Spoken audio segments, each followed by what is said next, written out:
Hi, my name is Kelsey Schaefer, and this is my data analysis protocol. I have to admit that after completing this project, I am pretty happy with it, and I think that it would be very beneficial for my current colleagues. And I do plan on talking with my principal to see if this is something that we can maybe implement in the next school year. So the first thing I wanted to include with my protocol is not only my graphic organizer, but also the infographic about multiple measures of data that is from our textbook that describes demographic data, perception data, student learning data, and school processes data. This is really important to have displayed in the room when you're collaborating so that teachers understand what kind of data we're collecting and how we're getting that and how things all connect. And I would either have this displayed on the projector or maybe printed out on the table as we're collaborating. That way it's there for people to reference as we go. For my graphic organizer for data analysis protocol, we would begin with gathering and organizing the data, and then we would examine the current data. We would begin the data analysis by examining the current data.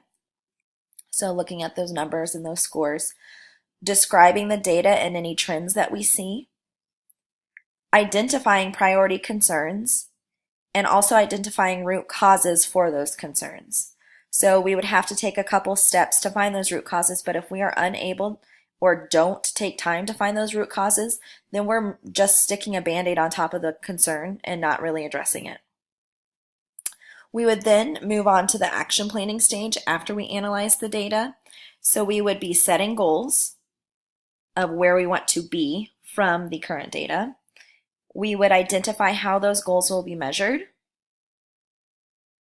We will develop solutions to those root causes and implement those solutions and collect evidence. So we will come up with an action plan for those solutions and how we will ensure that those things are working.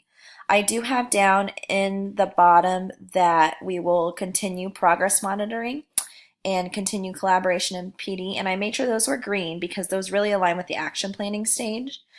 It's important to ensure that we're doing the right thing and that what we're doing is working for our kids. So progress monitoring plays a key role in the action planning stage. And also continued collaboration and professional development is very important because we may be able to use that information to help us find solutions to our causes and implement those solutions as well. Then I have my data analysis protocol form that would be filled out by the collaboration team. So the very first thing on there that I have that I think is really important is the date, because it's important to be able to collect these and look back, especially as we're working through the school year. It's important to see what work we've done so far and what we've identified as strengths and weaknesses and things that we've done to help students so far. I also include on there the collaboration team because it's important to note whether it's a grade level team or if it's a cross grade level team or even if it's the leadership team. And then I include the data type in there so that teachers can go back and look, okay, is this demographic data? Is it perception data? Because data analysis is important along all of those different kinds of data, and it's important that we're taking time to look at each of those, not just academic data. And then I also have the data source on there. So for example, if I was collecting student learning data and my data source was DIBELS, and if I was doing it with my kindergarten team, I would put the date, I would put kindergarten, I would put student learning, and then my data source would be DIBELS. So then we would take time to go through the steps that I laid out in the graphic organizer. So we would look at the strengths and weaknesses, but I labeled that areas to grow just so that teachers don't have a negative connotation to it. And then celebrations, so anything that we've noticed. And then we would go through and look at our concerns by priority. So there might be several concerns, but I would like each team to focus on one main concern so that they are not trying to do too much at one time. After we've shown that growth in that area, then we can come back and look at other concerns and address those. I have a section here where we can look at the root cause of the main concern. So is it a procedures problem, a programs problem, a system problem, or is it external? It can also be more than one, so it's important that the staff realizes that. My action plan steps would include the goal setting and then also ask teachers to lay out how will this goal be measured. We will also discuss solutions to the root cause and a plan of action to implement these solutions and also measure the effectiveness. And then if there's any professional development requests that they have that will help them with the solutions to these root causes, I want them to make a note of them so that I can look back and reference and see if there's anything that we have available or something that I can offer at the next professional development day.